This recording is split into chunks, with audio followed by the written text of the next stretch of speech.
Today I want to discuss a common challenge for people selling in the restoration industry.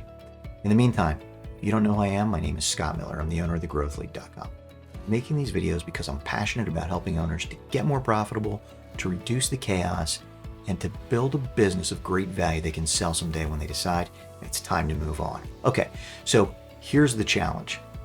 Restoration salespeople meeting people, but not getting the phone ring. Not getting the phone to ring, not getting referrals coming in. And why is this? I see three common challenges. Number one is they go to meetings, right? So they're going to chamber meetings, they're going to BNI meetings, they're going to organization meetings that are related to the vertical that they're trying to break into. They're going to these meetings and they're not following up and getting one-on-one meetings. So they're meeting in this big group setting, but they're not getting one-on-one meetings. Number two, they're talking more than they're listening.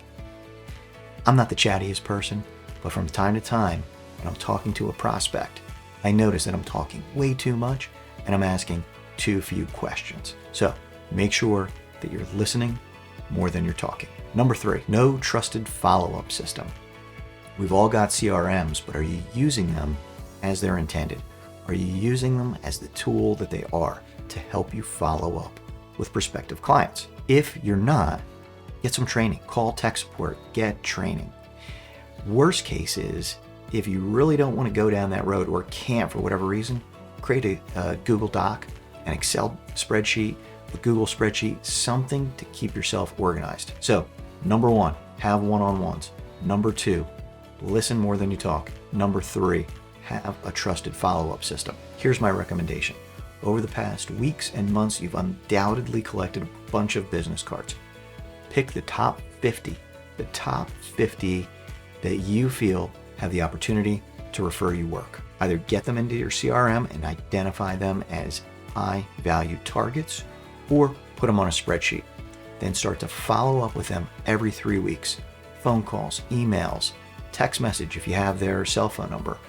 Follow up with them on social media, direct message on LinkedIn.